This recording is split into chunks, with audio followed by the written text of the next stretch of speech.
Welcome back to Poorly Educated Today in the News, the show where global chaos meets common sense that may or may not be fully operational. We take the biggest stories from around the world, shake them up like a gas station soda fountain, and see what spills out. If the news feels confusing, expensive, and slightly ridiculous lately, don't worry. That just means you're paying attention. Let's dive into the mess and try not to track mud all over the living room. Segment 1: World War III and the $2 million toll booth. Apparently, the global economy is now being run like a rural county fair, except the ticket booth is in the Strait of Hormuz, and the price is $2 million per ship. Iran is basically out there saying, if you want to drive your oil tanker through the neighborhood, you better bring cash, snacks, and maybe a fruit basket. Meanwhile, politicians are acting surprised, like they just discovered gas prices go up when the entire planet starts playing Risk with actual missiles. I don't even like paying toll roads in Indiana. Now Exxon is paying luxury HOA fees to the Persian Gulf. And somehow every world leader is saying this is a temporary situation. Which is exactly what my cousin said before buying a jet ski with a payday loan. You got 9,000 military strikes flying around like mosquitoes at a swamp barbecue, everybody claiming they got secret negotiations happening, and Iran basically saying those negotiations are imaginary like my New Year's gym membership attendance. Oil prices are bouncing around harder than a raccoon in a trash can, and somehow the solution is releasing emergency oil reserves, like the government just found an old jug of gasoline behind the lawnmower. At this point, global diplomacy feels like a group text where nobody understands autocorrect, but everyone has access to missiles. Segment 2: Government shutdown and TSA working for free. The Department of Homeland Security has now been partially shut down for over a month, which means TSA agents are basically volunteering to confiscate your shampoo. Imagine working security for free while some guy argues that toothpaste is technically a liquid, but also technically a lifestyle. They got ICE agents filling in at airports now, so the security line feels less like travel and more like an episode of Cops Meets Southwest Airlines. Nothing relaxes a nervous flyer like seeing federal agents improvising their job descriptions like a substitute teacher trying to explain calculus.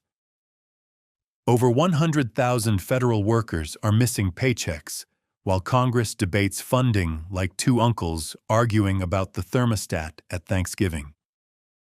Meanwhile, politicians keep saying national security is the highest priority, which apparently means letting airport lines stretch into the parking lot like a Chick-fil-A opening day. When your government can coordinate thousands of airstrikes but cannot coordinate a payroll system, you start wondering if the country is being run on Microsoft Excel from 1997. At this point, the TSA might start accepting tips like bartenders just to keep the lights on. Segment 3: Supreme Court decides what Election Day even means. The Supreme Court is now debating whether ballots arriving after Election Day should count, which is wild because apparently the definition of Election Day now depends on which lawyer drank the strongest coffee. Some justices are arguing that if the ballot isn't physically there on Tuesday, it doesn't count, which feels like telling the Pony Express they should have used overnight shipping. Rural voters rely on mail slower than dial-up internet. And now the court is acting shocked that geography exists outside Washington, D.C. It's like saying pizza only counts if it arrives hot, even though the delivery driver had to cross 3 time zones and 1 tornado. They're talking about laws from 1845, which is back when people mailed letters with actual horses and probably complained about the price of hay inflation. If the Founding Fathers had known email was coming, half the Constitution would just say, "Please click reply all responsibly." The whole situation makes voting feel like trying to return a library book that got lost in a cornfield for a week. Nothing increases confidence in democracy, like arguing whether the mail truck counts as part of the election process. Segment 4. AI doctors, robot ultrasounds, and the $50 billion Band-Aid. The government wants to fix rural healthcare shortages using artificial intelligence, robotic ultrasound machines, and drone lab deliveries, which sounds less like healthcare and more like the plot of a low-budget sci-fi movie filmed in a Tractor Supply parking lot. Apparently, the plan is to replace doctors with AI avatars, because nothing builds trust like getting medical advice from something that looks like the Sims character your nephew created. Somewhere there's going to be a farmer asking a hologram why his knee sounds like microwave popcorn. They're throwing $50 billion at technology, while rural hospitals keep closing faster than family diners on a bypass highway.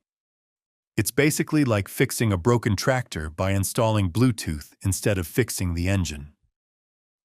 AI can do a lot of things, but I'm not sure it can replace the old nurse who knows every family member's medical history, and also who stole the church casserole dish in 2004.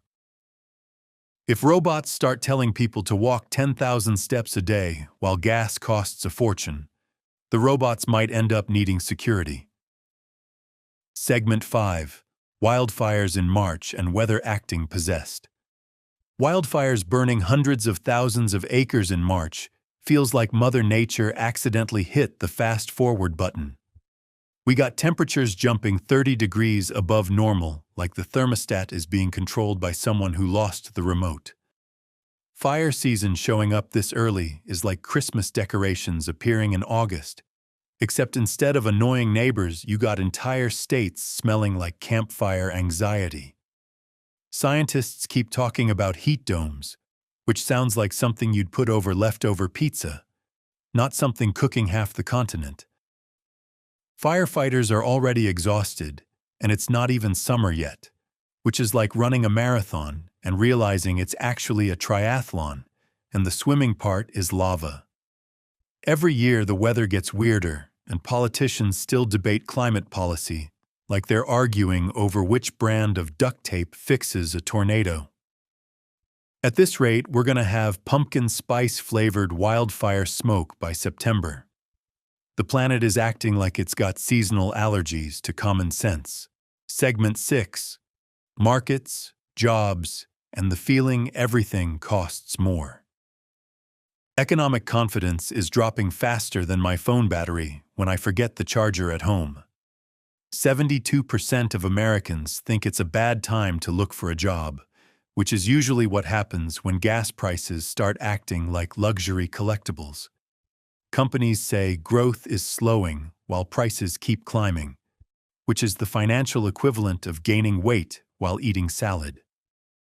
Apparently, inflation is still hanging around like a relative who says they're staying one night and then starts rearranging the furniture. People are spending more on essentials and cutting back on everything else, which means streaming services might soon offer payment plans and coupons. When oil prices spike, suddenly every trip to the store feels like financing a used truck. Economists call this stagflation, which sounds like a medical condition caused by eating too many frozen burritos. The economy is basically telling everyone to tighten their belt while also charging extra for the belt. In conclusion, the world currently feels like a group project where nobody read the instructions, but everyone brought complicated problems anyway. Governments are improvising, markets are nervous, technology is replacing humans, and the weather is behaving like it drank 3 energy drinks. Somehow we're expected to believe everything is under control, while everything looks like a tractor duct-taped to a rocket. If chaos were a professional sport, this would be the championship season.